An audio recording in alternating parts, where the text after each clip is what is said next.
the CFA franc. To some, it looks like stability.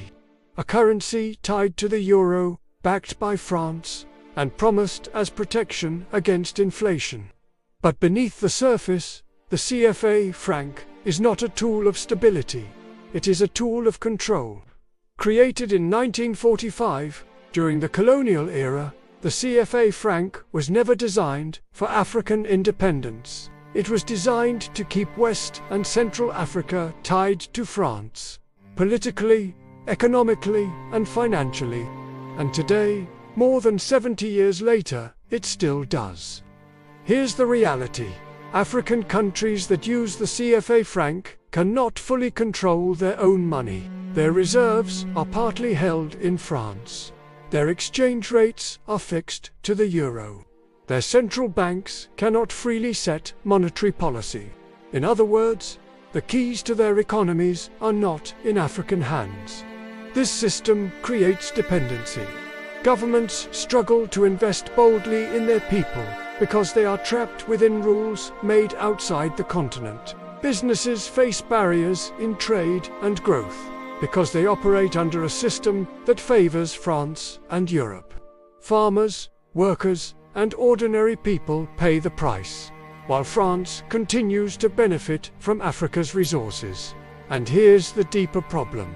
The CFA franc creates the illusion of independence while keeping real power out of reach. West Africa may have flags, parliaments, and leaders, but as long as it cannot print, control, and protect its own money, it is not truly free. Some argue that the CFA franc provides stability. But what good is stability if it comes with chains? True stability must be built on sovereignty, on self-reliance, and on systems owned and controlled by Africans themselves. The path forward is not easy, but it is clear.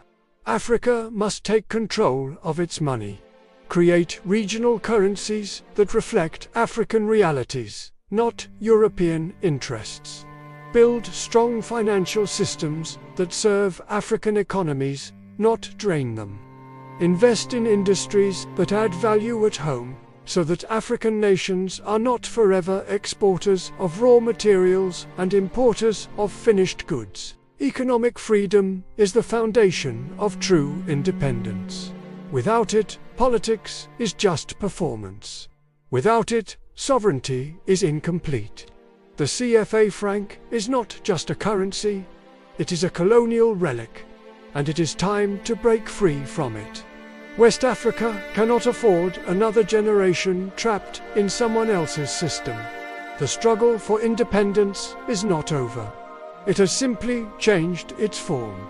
And now, the fight is not against armies or colonizers, but against the invisible chains of economic control. The question is simple.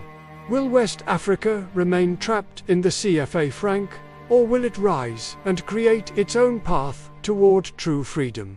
If you believe Africa must reclaim its economic sovereignty, like, share, comment, and subscribe. The time to act is now.